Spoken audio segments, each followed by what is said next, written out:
All right, let's hear some of this. Get your take on the news here. Donald Trump's criminal hush money trial resumes this morning after some contentious moments involving a witness for the former president's defense team. NBC News senior legal correspondent Laura Jarrett has more on yesterday's proceedings.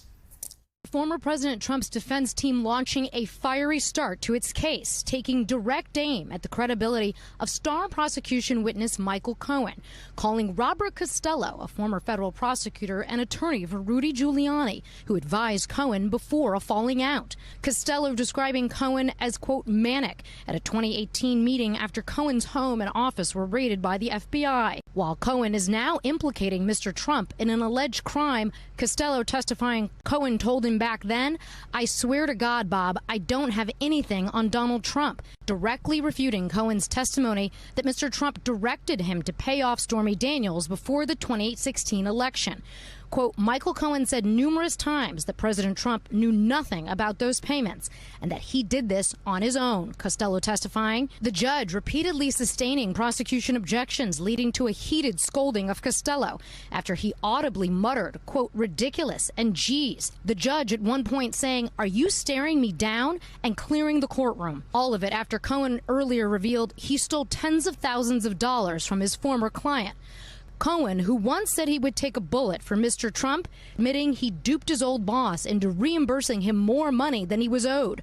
Cohen saying that he gave a tech company $20,000 in a brown paper bag and pocketed the rest, tens of thousands of dollars more, for himself. Trump attorney Todd Blanche saying, "You stole from the Trump Organization, right?"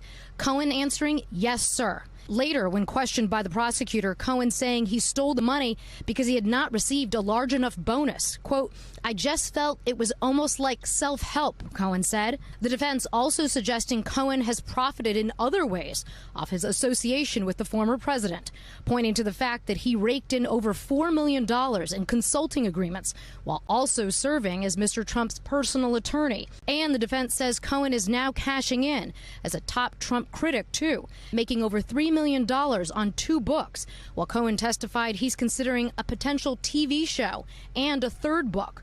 The defense calling it a motivation to lie. Blanche asking, "Do you have a financial interest in the outcome of this case?" Cohen saying, "Yes, sir." Though Cohen insisted he'd make more money if Mr. Trump were acquitted, because Cohen says it gives me more to talk about in the future. Cohen's credibility critical to the DA's case, as he's the only witness who has testified the former president had advanced knowledge of the plan to pay Stormy Daniels and then approved a scheme to disguise how he paid Cohen back, which Mr. Trump denies. There were no crimes. We did nothing wrong. And I want to get back to campaigning. I'm representing millions and millions, hundreds of millions of people. Cohen, in exchange with prosecutors, quote, "Do you have any doubt Mr. Trump gave you the final sign-off for the payment before you went to the bank?" Cohen replying, "No doubt." NBC's Laura Jarrett reporting for us there. So, Anthony, you know a lot of the players involved here. You've been following this really closely. The prosecution rested yesterday. Lisa Rubin told us in our last hour, reading the tea leaves and the transcript, actually, she believes the defense is going to be finished today as well. Closing arguments next week, according to the judge. Has the prosecution made a convincing case? You never know what the jury is thinking, but do you believe the prosecution has made the case? So I think the prosecution has made the case, but everything about our lives is facts and then optics and feel. And so, you know, his testimony probably doesn't feel right to many people. So the question is, the judge is going to turn to the jury.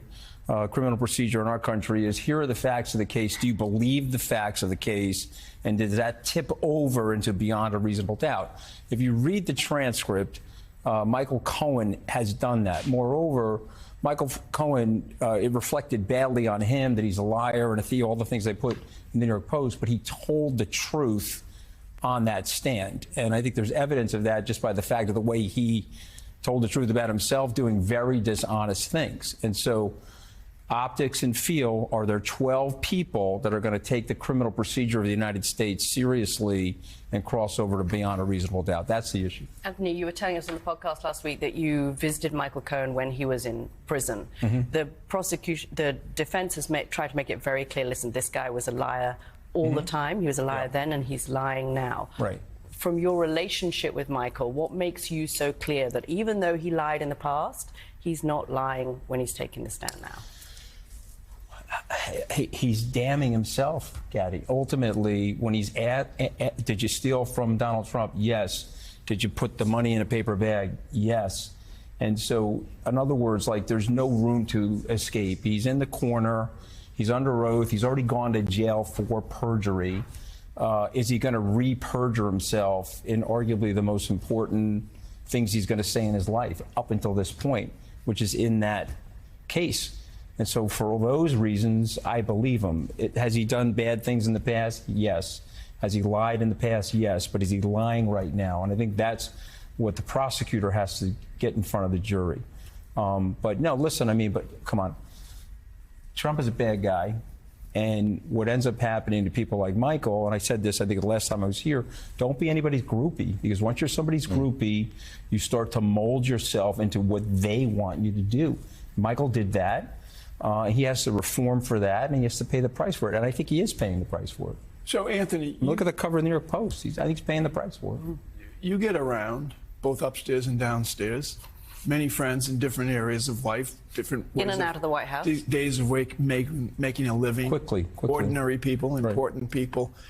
What's your sense of the impact that this trial is having on the general public? Not here, where we talk about it each and every day, but average people out there. Do they have any interest at all in this? I think they have mild interest. I think there's a large group of independents that have, hey, is he a convicted felon or not? I think there's a binary thing that goes on in some people's minds related to that. I think don't underestimate the IVF abortion situation for the president, the former president, and the Republican Party. I think that the Democrats would be very wise to play that over and over again come November. And, you know, Trump knows this, you know, and he is trying to offer up a moderate position on abortion. And the thing I would say to the Biden camp, you guys got to wake up, you know, stop placating to the hard left and move into the center here, because this is where this is going to be won by those independents. So on that issue, the Biden campaign committee has to wake up. Yeah. In 2020, in May of 2020, when Donald Trump was president, over 100,000 Americans had died of COVID. Why isn't the Biden campaign focusing on the first few months of 2020 and the numbers of people who died of COVID, when the then president of the United States was telling people, just go drink antifreeze, it'll go away. Summer's coming, it'll go away. So, again, I can just give you my opinion on that because I'm not close to their campaign, but I think that's a tough thing to say, because a lot of that stuff was outside the president's control, and the president himself, meaning President Biden, knows some of that stuff is situational. We can personalize it onto President Trump, but I don't think they want to do that any more than they want to take personally the inflation. If Donald Trump was president of the United States today, this would be Trump's inflation. We have a tendency to personalize onto presidents what is, in fact, cyclically situational.